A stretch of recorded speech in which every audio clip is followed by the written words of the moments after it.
Alright, so a lot of people from my country are hyped up about this development. Apparently, the Stop Killing Games got an official support from a prominent European politician, Nicolae Ștefănuță, the vice president of the European Parliament, a Romanian from my country. So Nicolae Ștefănuță, hailing from Romania, is actively advocating for the movement on social media. Though that doesn't mean that this petition is guaranteed to make it in front of the parliament, it does increase the chances of it happening.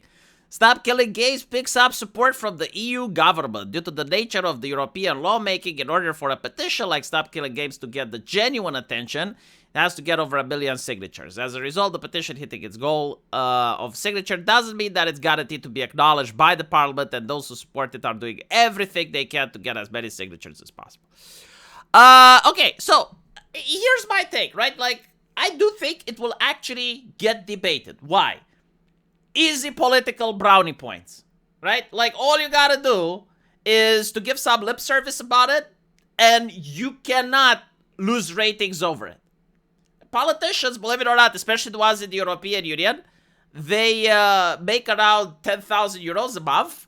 So, like, that's a lot of money, and they want to keep their job.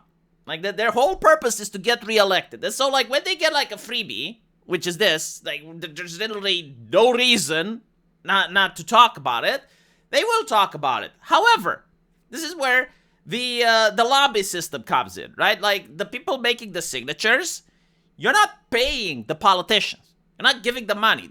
The video game companies are, right? Like, they have unions, they have representatives, and those are the ones that are lobbying the politicians. They got millions of dollars.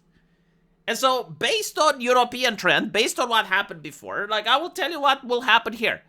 You're probably going to get this law being discussed, and it will pass, but you'll probably get something like every single video game needs to have a disclaimer now, right? So, like, if you have a game like World of Warcraft, when you buy it, it will be like, oh, disclaimer, you're only buying a license, and at any time, the game can blah, blah, blah, right? So, like, the European Union did this job. It basically warns the customers so that you know what you're buying. Or, at the very best, maybe you'll get some idea where the people having the game will have to always keep it online. And you may have, like, imagine a World of Warcraft that only takes place in the capital city after the server shut down, right? So in other words, like, the game is still operational, you can still play it, but it's the bare minimum. Why do I know this? Because if I was a company, this is what I would do, right? Like, you don't follow the law in its spirit, you follow the bare minimum that the law forces you to, and many corporations will probably do this. Now, is this a fail?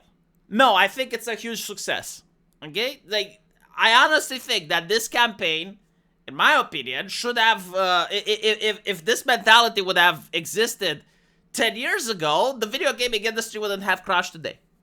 The main reason that we even got to this point where companies like Ubisoft can make video games like The Crew and then make them online only and then pull them off from the market is because gamers have constantly allowed it to happen because gamers did not have any type of unity. But finally, we have noticed that not only gamers have unity, now they can organize successful boycotts. They can become a huge inconvenience for the corporations to the point where companies may not be able to afford to call gamers racist, sexist, bigots, misogynist, or to pull shit like they've been pulling up until now, $120 that you can play the game 3 days earlier. And so, like, this to me is a great thing. Like, if I was a corporation, I would actually be scared of the shit. Not because of the European Union, because that's an inconvenience, right? You lobby the EU, you give them some cash, you shake some hands behind the table. You get past this. You can even make it a win. You can pass a legislation that fucks with indie gamers, but you as a AAA, you have money to comply. Like, this is pretty much how the industry works. Like, they regulate the shit out of people until only the biggest people manage to survive. Like, the tallest guy in the pool constantly wants the water level to keep going up.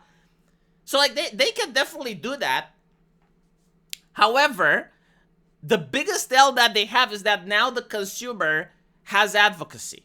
Now the consumer is able to rally against corporations. And the consumer understands that it has interests. The consumer understands that it can get what it wants. And the consumer has finally realized that it has the money. And so gaming companies, they're not going to be able to only please investors and that's it, right? Because like up until now, that's what they did. It's like, what do the investors want? And fuck the gamers. The gamers are a necessary evil. Like in a perfect world, the gamers wouldn't even exist. We would just have investors and that's it. But unfortunately, we actually do have to sell the product. Now, not so much, because now they understand if we antagonize people, if we antagonize the consumer, we're going to get backlash. This is why even Nexus Mods has finally cocked on the body type A, body type B bullshit. Like, you get to notice that changes are happening. And so, like, this thing where you have, like, millions of customers basically saying, we're done with your shit. Yeah, of course, you know, like, at the end of the day, you can wiggle with the EU, you can get your way, you get to have your Pyrrhic victory.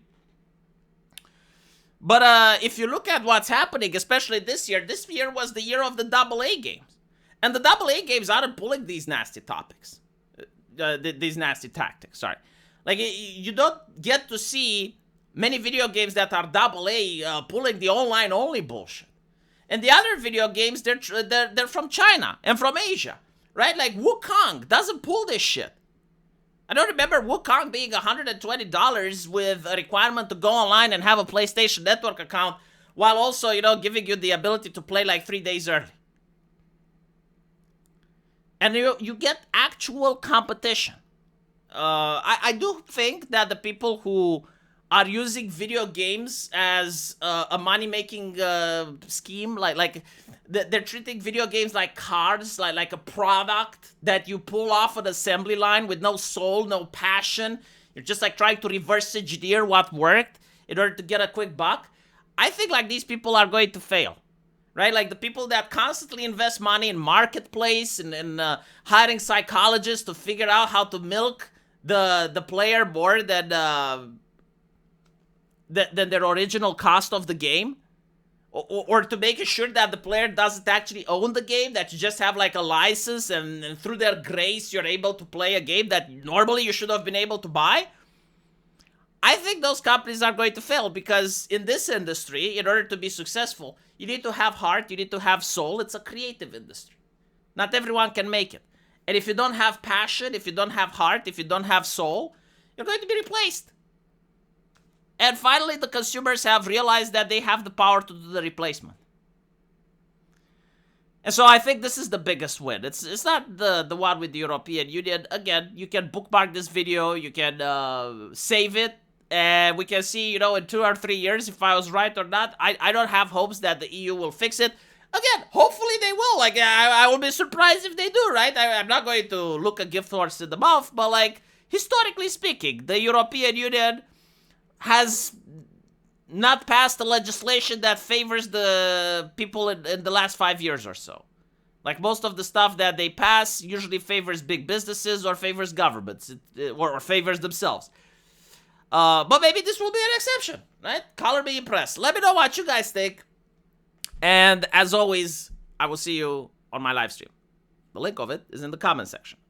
Take care.